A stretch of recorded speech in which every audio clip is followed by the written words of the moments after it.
Yo, what up though? This is your boy Chris B, back at it again. So, this is week 2 for No Stream November. And tonight, we're going to be talking about the movie Acrimony, starring your girl, Taraji P. Henson. Now, I'm going to say this as a side note. She's one hell of an actress. One of the best out there today. You know what I'm saying? But the only thing about her though, I feel like she's probably a psycho in real life. You know what I'm saying?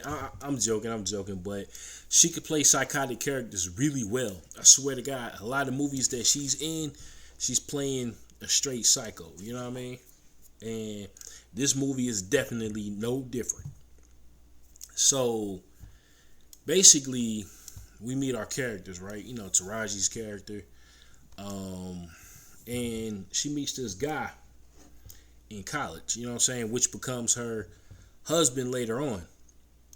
But in the beginning, you know what I'm saying, she can't stand him because they bumped into each other and he caused her to drop a bunch of papers and stuff like that in the rain. And so later on, he goes to her dorm room and he drops it off to her. Now, she has a roommate too, this one girl who becomes her friend. Well, they've been friends for years. You know what I'm saying? Then they start working together also. So, after a while, you know what I mean? When she finds out that her mother passed away, he goes to the funeral to, you know, console her or whatever.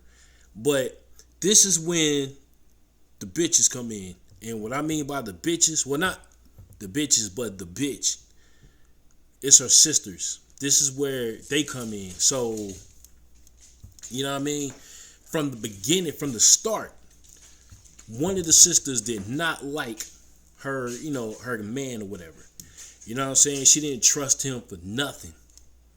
And so I will kind of say that her suspicions were confirmed in the beginning when, you know, the guy, he had to finish school, but he couldn't because he didn't have the money to pay for, you know, the last few semesters or whatever. So Taraji's character, you know what I'm saying, she inherited a bunch of money from her deceased mother, and she started, you know, using that money to help him out, you know what I mean? And so after he graduated, he told her basically the truth, you know what I'm saying, that he was a felon and he couldn't get a job so easily or whatever. And, you know, justifiably so, she was a little disappointed at that. But, you know, I mean, she's telling this whole story to her therapist or whatever. So, but before that, she actually bought him a car. You know what I mean? And that was a mistake. And the reason why I say it was a mistake because of what happened later on. And not 2-3 scenes later, you know, he ghosted her basically. You know what I'm saying? He's not talking to her for weeks or days or whatever. And she winds up giving him a call. And then he answers the phone, but it sounds like he was in a hurry. You know what I'm saying? That he had to get back to something. So something told her to drive over to his house. And when she did, she caught him with another woman. And so she took her car or her Jeep and ran it into the RV. Not once, twice. It might have been 3 times. I don't remember, but yeah, she fucked up his place. You know what I'm saying? But in the process, she got hurt to the point where she could no longer have kids. You know what I'm saying? And I'm gonna stop right here too. I gotta talk about this scene because a lot of people will say it's his fault, and the sister in the movie said it was his fault that she ended up in the hospital, which to me is not the case. You know what I'm saying? Okay, he cheated, and she might have not been thinking, but that's no excuse for running into somebody's shit. Not once, but twice. You know what I'm saying? To the point where you knocked it completely over. You know what I mean? It's not his fault that, you know, she ran into it. She could have easily just knocked on the door and confronted him right there and then. You know, took the car back and all of that. But she chose to run into the RV. You know what I'm saying? Again, to me, that's not his fault. But anyway, later on, you know what I'm saying, some days go by or some weeks, and she winds up forgiving him. And then at this point, they get married. And the one sister, the bitch, because that's what I call her, you know what I mean? She still is on his head. And at this point, I would say justifiably so, you know what I'm saying? Because she was doing all these things for him, and he cheated on her. You know what I mean? So I'll give her that little bit. You know what I mean? But later on, as they gotten older, like when they became older adults, he still didn't have a job. You know what I mean? And at that point, you know, he was working on his battery invention.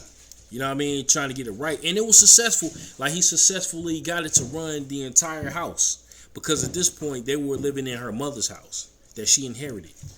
So what happened was the light blew out eventually, though. You know what I'm saying? Because he didn't talk to the electrician before he did that. So it caused the outage throughout the whole house.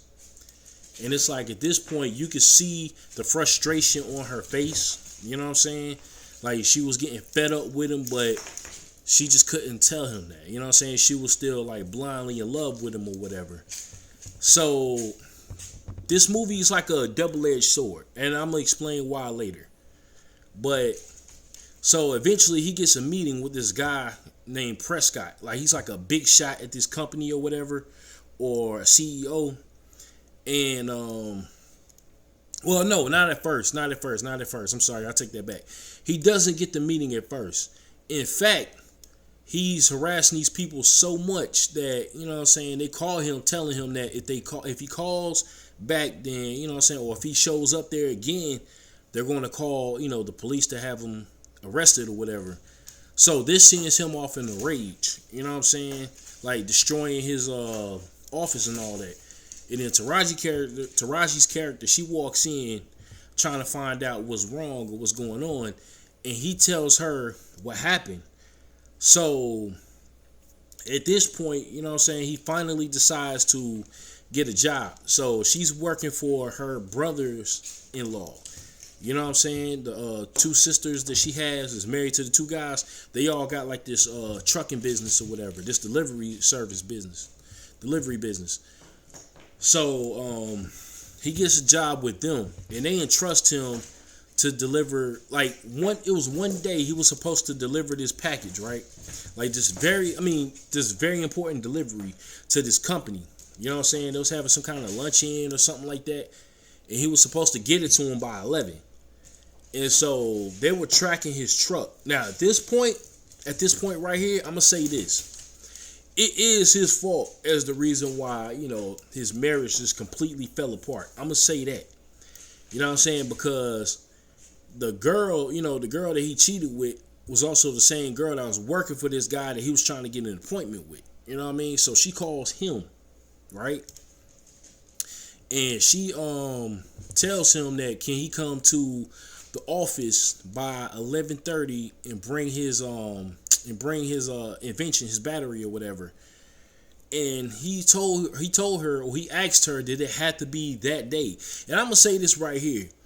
I don't know if it's coincidences or what, but that seems to happen a lot.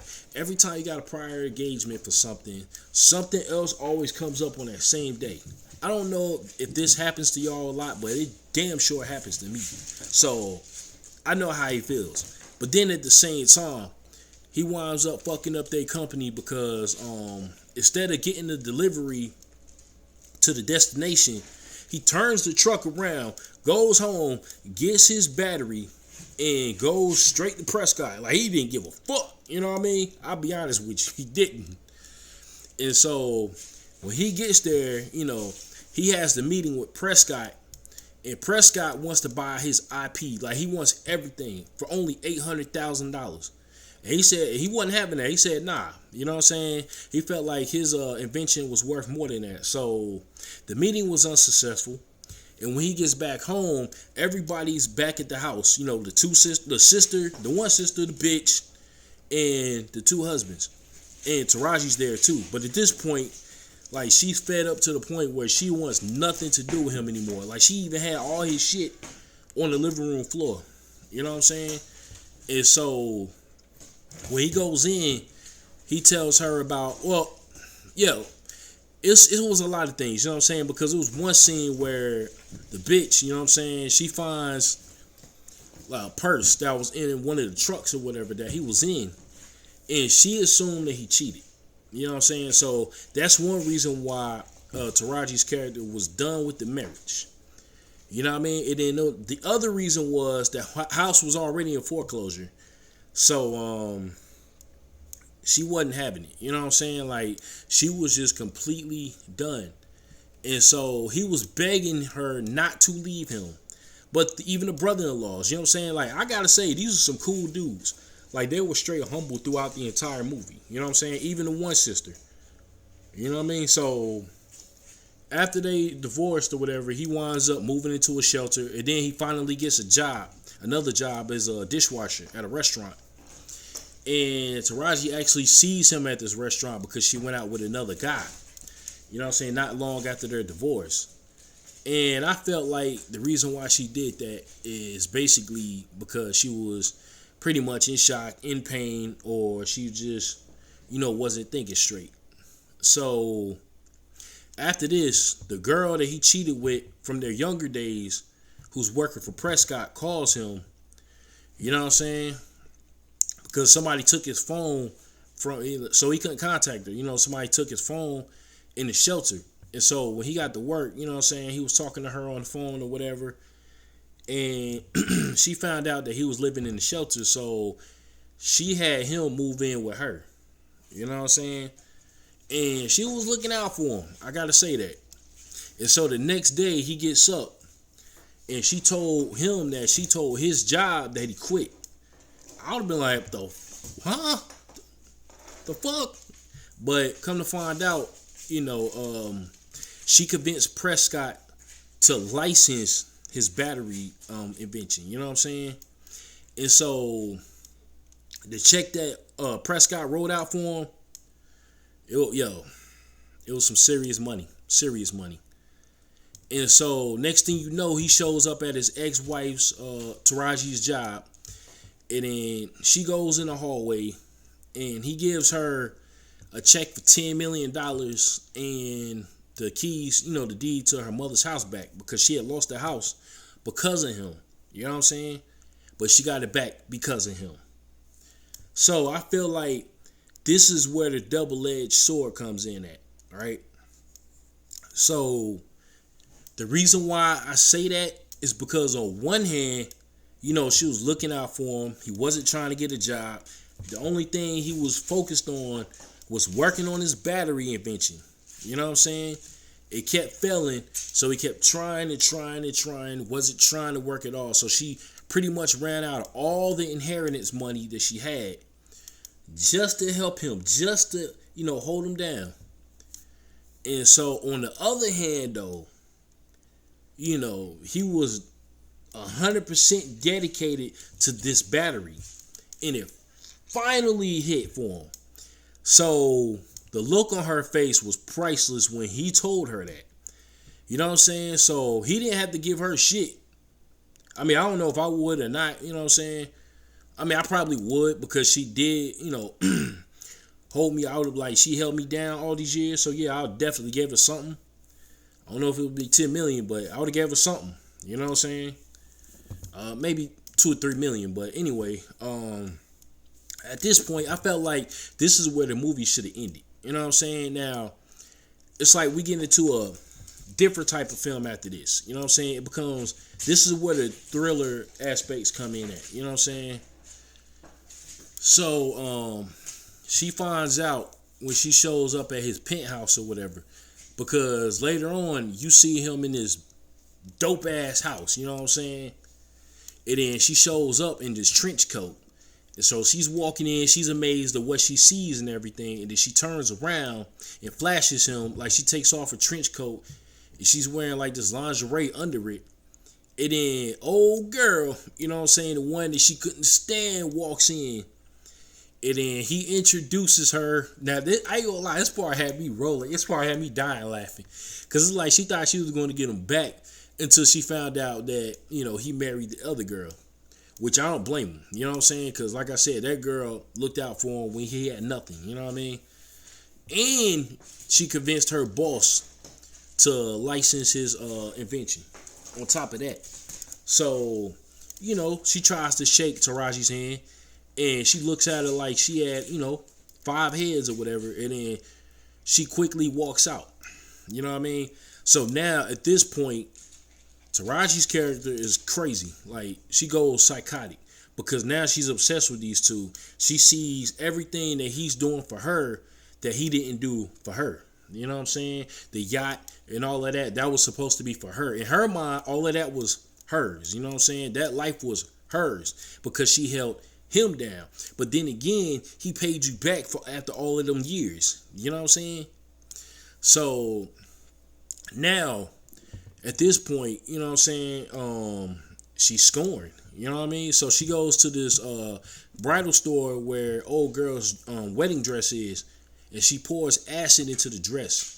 Now, this was after they had their court case because she tried to sue him and get half of his assets because she felt like, they were married and half of that belonged to her. But that's not the case.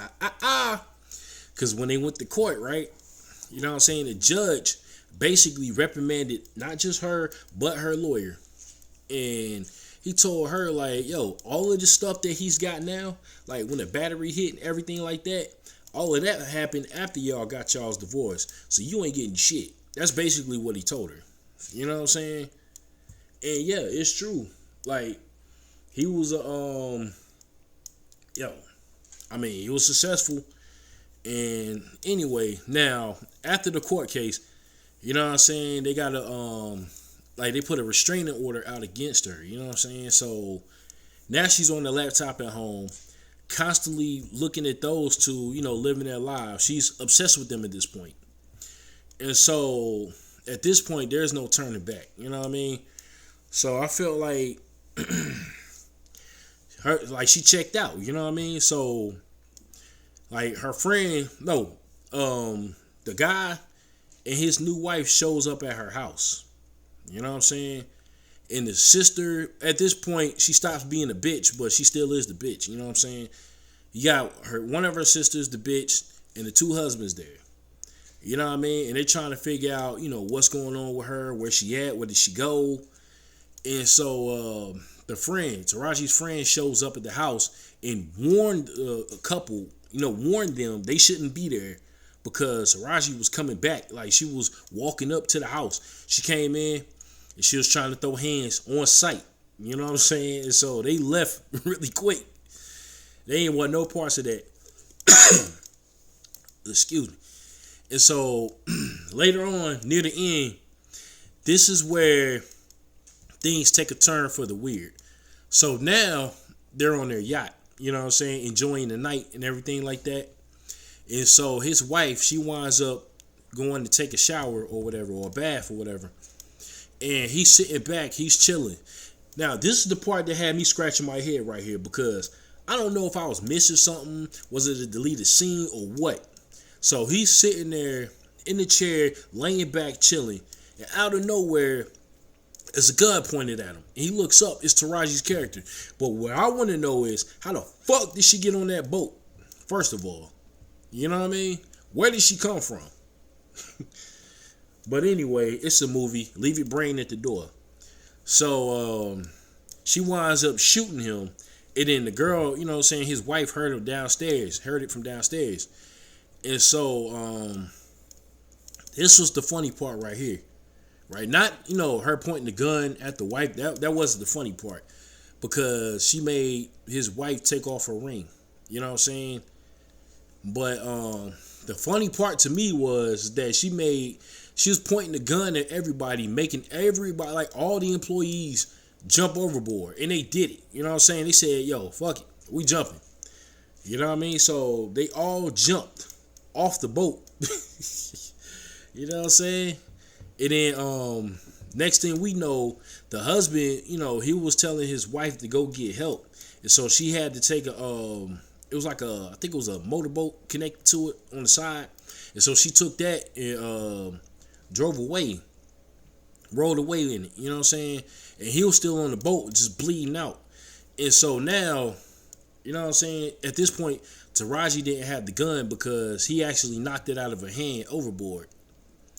You know, so she gets back onto the boat because no, he knocked her overboard and she fell into the water. And then, but somehow she got back onto the boat and she grabbed this axe off the wall. You know what I'm saying? And now, dude's trying to, get away from her because he's bleeding to death, so he can't really do too much. And she's dragging the damn thing on the ground, you know what I'm saying, behind her as she's slowly approaching him.